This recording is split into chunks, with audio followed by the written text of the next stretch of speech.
नवी मुंबईतील बाबूराव रामिष्ठे माथाडी कामगार सहकारी पतपेढीत तब्बल 6,67,00,000 रुपयांचा गैरव्यवहार झाल्याचा आरोप समोर आलाय.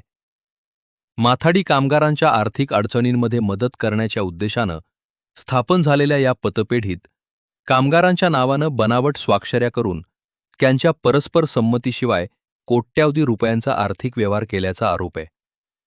या प्रकरणी प्रदीप रामिष्ठे, सचिन देवकते, उमेश केसरे, भारत मोटे, किरण मोटे, शैलेश धुमार यांच्यासह पतपेढीचे व्यवस्थापक, अध्यक्ष, उपाध्यक्ष आणि संबंधित पदाधिकाऱ्यांविरोधात एपीएमसी पोलीस ठाण्यात गुन्हा दाखल करण्यात आलाय. मात्र अद्याप कोणालाही अटक करण्यात आलेली नाही. या प्रकरणामुळे माथाडी कामगारांमध्ये संतापाचे वातावरण असून आपल्या कष्टाच्या पैशांचा गैरव्यवहार झाल्याच्या आरोपामुळे कामगारांमध्ये चिंता निर्माण झालीय. नेमका हा 6,67,00,000 गैरव्यवहार कसा झाला, यामागे कोणाची भूमिका आहे आणि दोषींवर कधी कारवाई होणार, याकडे आता माथाडी कामगारांचे लक्ष लागले.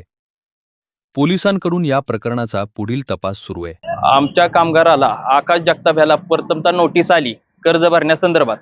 त्यावेळेस आम्ही आमच्या टोळीतील 2 मुकदम किरण मोटे आणि भरत मोटे यांना आम्ही विचारणा केली असता की हे काय प्रकार आहे, तर त्यावेळेस त्यांनी आम्हाला उडवाउडीची उत्तर दिली की नाही, हे चुकून आलेलं आहे.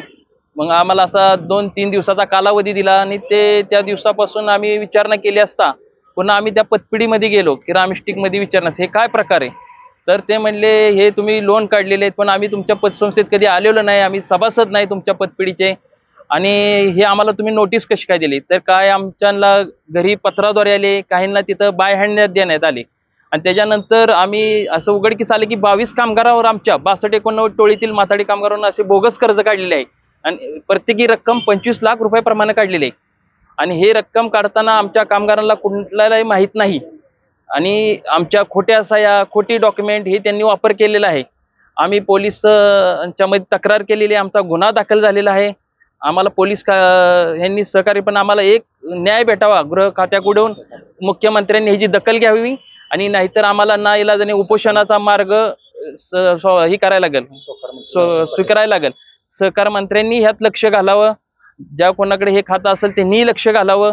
हे तर सगळे गोरगरिबी म्हणजे गावाकडचे कामगार आहेत, प्रत्येक जणाला कामानिमित्त इथं आलेले त्यांच्या संग हा झालेला हा गुन्हा उघडकीस आलेला आहे. तरी ह्यातील आमचे 2 मुकदम त्या प्रकरणापासून दोन्ही पशार आहेत आणि ह्याबद्दल एवढंच आम्हाला माहिती आहे.